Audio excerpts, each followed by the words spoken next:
Once again, welcome back to the show. Let's continue with our discussion with Christy Clark, Premier of British Columbia.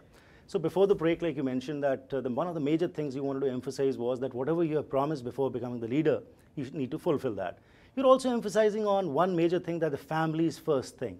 So one of the points what you talked about was about the minimum wages, but there were many other promises also which you made. So how many have you accomplished so far? Well, I mean, I'd have to count through them, but I think, you know, for the ones people will remember, a minimum wage.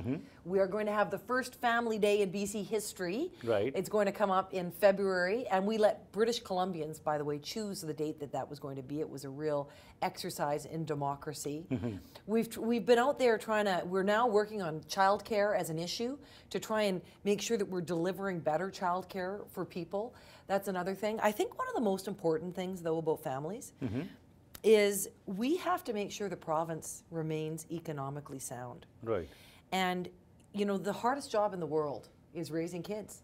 Being a parent is really, really hard work. And it is often forgotten as you know, the most important thing you can do. But, you know, raising your children with character and with morals, raising them to be good citizens is tough. Right. The way that government, I think, can help families doing that is not by raising your kids for you. It's by going out there and enabling the creation of jobs in the economy. So, for example, over the last year, over 61,000 new jobs have been created in British Columbia, most of them full-time. So that means 61,000 families are able to put food on the table, not worry about whether or not they're going to be able to pay their rent every month, not worry about whether or not they can buy hockey equipment for their kid in the fall. I mean, having a job is one of the most family-friendly things the government can do. So supporting the private sector, making sure our economy is working well, is probably the most important promise that I can keep to care about families. Right. And as you said, that as far as creation of jobs is concerned, the previous month, the records which have come out show that British Columbia was the second state in Canada where the maximum jobs were created. So congratulations to you for that. Thank you. So how do you continue with this thing in your mind? Because the way the economy is, what we are seeing all across the world, that's having an impact all across. So what are your future plans in this? Well, and you know, this is the challenge for us, that we are unique in many ways in North America, along with Alberta and Saskatchewan, in that we've been actually creating jobs and surviving the economic downturn. Boy, you go to Ontario, you go to California, things are really bleak. Right. And so, you know, go to Greece and all those other places. Well, the lesson we can learn from them is that we can't do what we did in the 1990s, which is build up more debt, then have to raise taxes to pay it, and then see jobs leave the province because people can't afford the taxes. I mean, that's where you end up in that spiral of, you know, of problems. We need to do the opposite. We need to balance our books so that we aren't leaving our children with mountains of debt.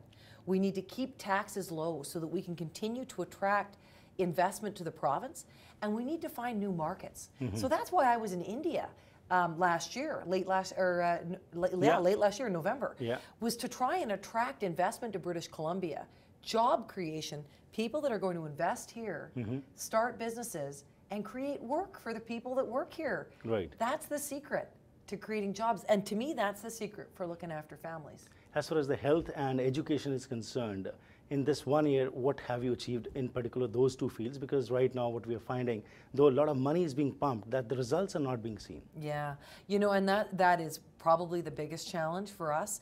In healthcare, as you say, we're continuing to add money to the budget, and but the problem is that the population is aging, all of the technology is getting more expensive, so we are continuing to try and wrestle down that problem. But you know, in Surrey, we've spent, you know, the biggest healthcare investment, one of the biggest healthcare investments in BC history happened at Surrey Surrey Hospital. Right. I mean, it was huge. And you add it all up, it's almost $1 billion. That's a big investment that's going to benefit a generation of people in Surrey.